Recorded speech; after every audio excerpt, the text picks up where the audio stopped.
नाही, बिलकुल नाही. बघा, एक गोष्ट असते, पक्षाच्या प्रमुखांना काही गोष्टी वेळेअभावी काही प्रत्येकाला न्याय देता येत नाही, परंतु मला योग्य वेळी शिंदेसाहेबांनी न्याय मिळवून दिलेला आहे. 30 वर्षाची त्यांची आणि आमची मैत्री आहे.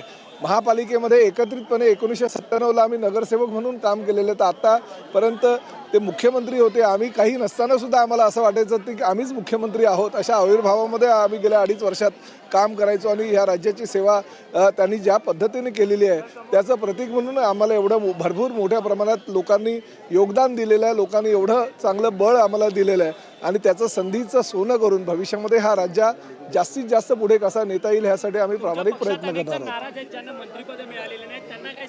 नाही नाही, नाराज होण्याची काही गरज नाही. मी सुद्धा 4 वेळा आमदार झालो, मला सुद्धा 3 वेळा काही मिळालं नव्हतं, पण मी नाराज नव्हतो. पक्ष संघटनेचं आणि काम करत होतो, राज्याची सेवा करत होतो, मतदारसंघाची सेवा करत होतो.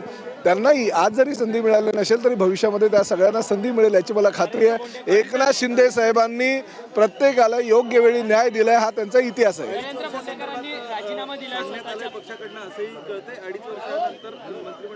2.5 वर्ष काय, जर योग्य काम केलं नाही तर वर्षभरामध्ये सुद्धा त्याची गच्छंती होऊ शकते.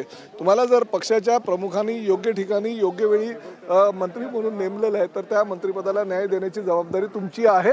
त्यामुळे तुम्ही ते कर्तव्य पार पाडलंच पाहिजे. जर पार पाडलं नाही तर तुम्हाला त्या खुर्चीवर बसायचा नैतिक अधिकार. पढ़ते रहिए fight against criminal daily newspaper.